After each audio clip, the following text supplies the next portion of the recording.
7 ноября 1941 года на территории Бобруйской крепости подожгли барак, набитый советскими военнопленными, а тех, кто в панике пытался вырваться из огня, расстреливали прямо на выходе. Это не единственная причина, по которой Бобруйск заслуживает своего названия в этом видео. Крепость здесь построили в 1810 году, снеся ради нее целый средневековый город со всеми его храмами и жилыми кварталами. Спустя 100 с лишним лет в тех же самых стенах декабристы готовили заговор против императора. А еще позже здесь же исчезла треть населения города. 7 фактов о Бобруйске, после которых становится ясно, почему этот город построили будто специально для смерти. И это не преувеличение ради заголовка, а довольно точное описание его истории. Начнем с того, о чем я уже упомянул в первые секунды, потому что эта история действительно самая тяжелая из всех 7. С августа 1941 года на территории Бобруйской крепости немецкие оккупанты развернули целую систему лагерей для советских военнопленных. Офицерский лагерь, 2 пересыльных. А внутри самой крепости нацисты развернули пересыльный лагерь для военнопленных, известный как ДУЛАГ-131, превратившийся в настоящий лагерь смерти.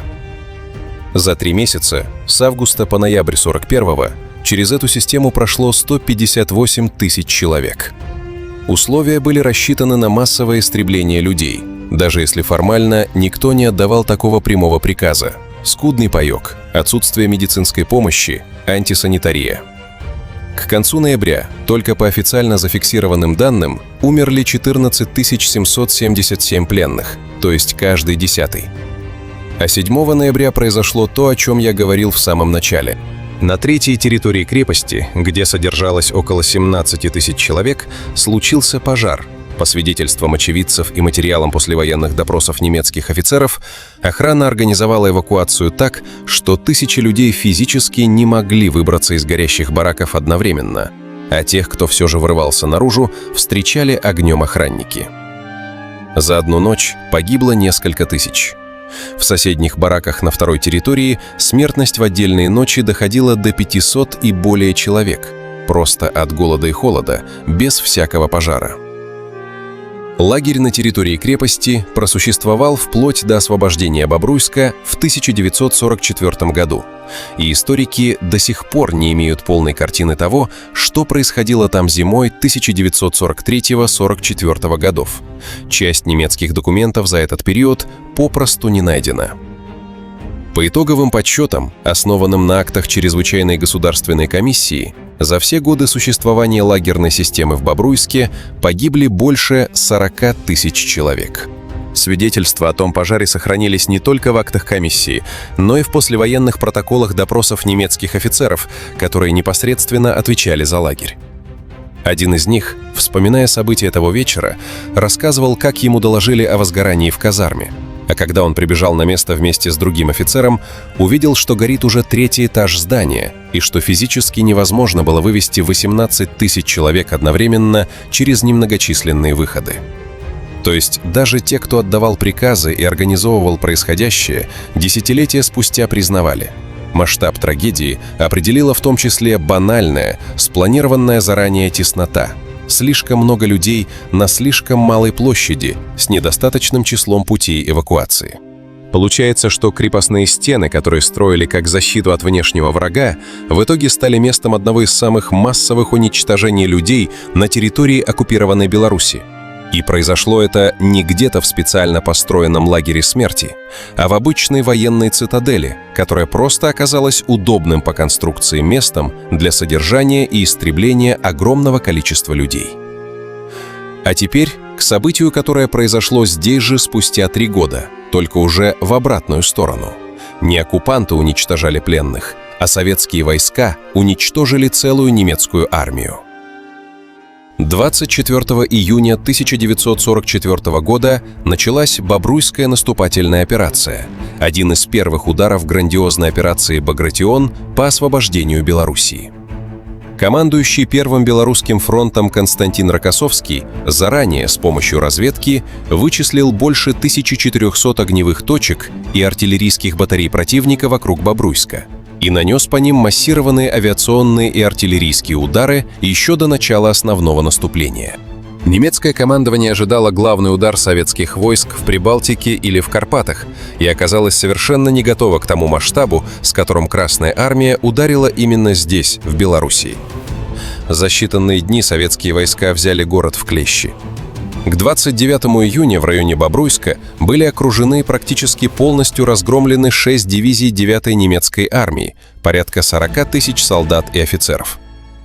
Пытаясь вырваться из окружения, немецкие части двинулись колонной в сторону деревни Дубовка на берегу Березины, и там их настигла советская авиация. Массированный авиаудар превратил дорогу вдоль реки в сплошное кладбище техники. Танки, орудия, автомобили, брошенные и уничтоженные, растянулись на километры. Сами немецкие солдаты, оказавшиеся в окружении, начали в панике взрывать и сжигать собственную технику, чтобы она не досталась противнику. По некоторым свидетельствам, взрывы в расположении окруженных частей были слышны непрерывно на протяжении нескольких часов подряд. Советские войска решили ближайшую боевую задачу на четверо суток раньше запланированного срока. Настолько стремительным получился разгром. Одновременно конно-механизированная группа освободила несколько других населенных пунктов и захватила крупный железнодорожный узел, продвинувшись вперед более чем на 50 километров всего за несколько дней. То есть успех под Бобруйском был не изолированным эпизодом, а частью куда более масштабного и стремительного прорыва по всему фронту. Для немецкого командования на центральном участке фронта Бобруйский котел стал одной из первых и самых болезненных катастроф операции «Багратион», открывшей дорогу на Минск и дальше на запад. Некоторые немецкие историки впоследствии называли разгром группы армий «Центр» летом 44-го крупнейшим поражением вермахта за всю войну. Даже более тяжелым по масштабу потерь, чем катастрофа под Сталинградом 2 годами ранее. И Бобруйский котел был одним из первых звеньев в этой цепи катастроф. Получается, что за одну неделю Бобруйск успел побывать местом, где была практически уничтожена целая полевая армия противника. Редкий по концентрации военный успех даже для такой масштабной операции, как Багратион. Но если победа над армией стала для города моментом торжества, то следующая страница его истории – прямая противоположность. Не победа, а полное и намеренное уничтожение целой части его собственного населения. До войны Бобруйск был одним из крупных еврейских культурных центров на территории современной Беларуси. По переписи 1939 года в городе проживало 26 700 евреев. Это почти треть всего населения Бобруйска, огромная доля даже по меркам довоенной Беларуси, где еврейское население традиционно было значительным в большинстве городов. В июле 1941 года, практически сразу после захвата города, нацисты организовали в Бобруйске гетто. А уже в ноябре того же года в районе деревни Каменка, неподалеку от города, начались массовые расстрелы. За считанные дни каратели уничтожили 5281 убитых возле Каменки. Позже, 30 декабря, были убиты еще около 7000 евреев в районе аэродрома.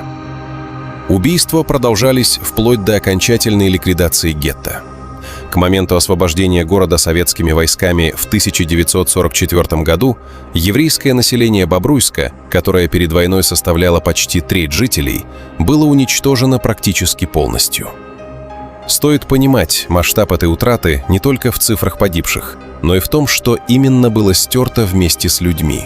Многовековая культурная и религиозная община, синагоги, традиции, целый пласт городской идентичности, который формировался столетиями и был уничтожен за неполные 3 года оккупации. До революции и в первые десятилетия советской власти Бобруйск считался одним из значимых центров еврейской религиозной жизни на этих землях. Здесь работали десятки синагог и молитвенных домов, действовали известные религиозные учебные заведения, а сама городская культура была неразрывно связана с этой общиной. Оккупация уничтожила не просто людей, а целую живую традицию, накопленную за сотни лет. Сегодня в Бобруйске сохраняются отдельные памятные знаки на местах массовых расстрелов. Но той довоенной жизни, которую эта община создавала на протяжении веков, города больше не существует ни в каком виде. Получается, что за один и тот же короткий период оккупации город потерял сразу 2 огромных пласта своего населения. десятки тысяч военнопленных в крепостных стенах и почти всю еврейскую общину в его собственных кварталах. И если война уничтожила эти жизни за считанные годы, то сам город на этом самом месте начинался куда раньше, и его собственное рождение тоже было связано со сносом и уничтожением, только не людей, а целого исторического поселения. В июне 1810 года, готовясь к неизбежной войне с Наполеоном, император Александр I подписал указ о строительстве Бобруйской крепости, мощного форпоста, который должен был прикрывать западные рубежи империи. Место выбрали не случайно. Здесь, на слиянии рек, уже несколько столетий стоял старый Бобруйск со своей исторической застройкой, ратушей, древними храмами и обжитыми жилыми кварталами. Всю эту многовековую городскую ткань решили просто снести. Жителей принудительно переселили на неприспособленные, наскоро отведенные окраины, которые в документах того времени называли форштатами, а на разборку и перенос собственных домов людям давали считанные дни. Средневековый город, который складывался столетиями, с его архитектурой, планировкой улиц, культурными и религиозными зданиями, исчез практически мгновенно по сравнению со временем, которое ушло на его формирование, просто потому что оказался на месте, стратегически удобном для новой военной крепости. С инженерной точки зрения результат впечатлял. Крепость строили по последнему слову фортификационного искусства того времени, и уже очень скоро она доказала свою состоятельность. В 1812 году, всего через пару лет после начала строительства, гарнизон Бобруйской крепости успешно выдержал осаду наполеоновских войск, не позволив им продвинуться в этом направлении. То есть жертва в виде снесенного старого города оказалась не напрасной с военной точки зрения. Крепость реально сыграла свою роль в защите империи. Получается, что современный Бобруйск в самом буквальном смысле стоит не на фундаменте своего предшественника, а поверх стертого с лица земли города. Акт разрушения, совершенный ради обороны, стал точкой отсчета для всей последующей истории этого места. А теперь к тому, что строители крепости спрятали не над землей, а под ней, создав систему сооружений, о которых сегодня знают немногие. Фортификационное искусство начала XIX века включало не только видимые валы, бастионы и каменные стены, но и то, что оставалось полностью скрытым от глаз – сложную систему подземных инженерных сооружений. Под земляными валами и фортами Бобруйской крепости построили масштабную сеть кирпичных подземных ходов, которые специалисты называют контрминными галереями. Смысл этих сооружений был чисто военным и довольно изобретательным. Если противник при осаде начинал рыть подкоп под крепостные стены, чтобы заложить туда мину и взорвать укрепление, саперы крепости могли пробраться по собственным подземным галереям навстречу вражескому подкопу и подорвать его на дальних подступах, еще до того, как он приблизится к самим стенам. По сути, это была целая подземная линия обороны, работавшая параллельно с той, что находилась на поверхности. Невидимая война под ногами защитников и осаждающих. Протяженность этих подземных ходов под фортами крепости составляет километры, и, что особенно интересно, большая их часть сохранилась до наших дней практически нетронутой, спустя больше 2 столетий после постройки.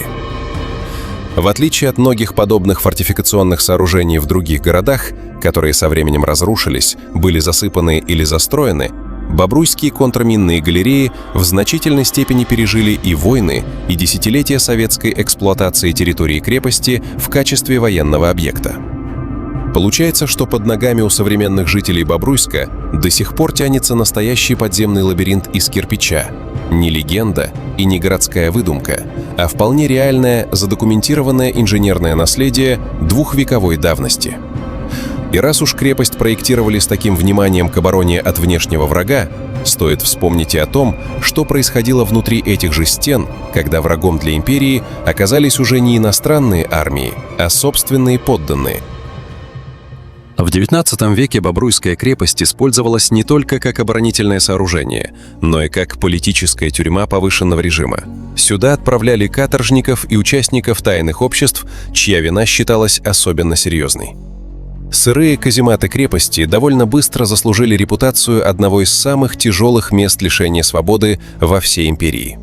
Именно здесь, в 1823-24 годах, офицеры Сергей Муравьев-Апостол и Михаил Бестужев-Рюмин разработали замысел, который в историю вошел под названием «Бобруйский план» – идею арестовать самого императора Александра I во время военного смотра войск, который тот должен был проводить в этих же местах. План, по сути, предполагал использовать саму крепость и присутствие в ней большого количества верных заговорщикам офицеров как ловушку для первого лица империи. План так и не был реализован, но после провала восстания декабристов в 1825 году Бобруйская крепость получила новую, уже практическую роль. Сюда ссылали и здесь содержали десятки участников тайных обществ, замешанных в тех же событиях. То есть крепость, где всего парой лет ранее рождался заговор против императора, сама превратилась в место наказания для людей, причастных к похожим идеям. Получается интересная историческая рифма. Сооружение, задуманное как щит империи от внешних врагов, оказалось одновременно и колыбелью одного из самых дерзких планов покушения на саму эту империю изнутри и местом расплаты за подобные амбиции.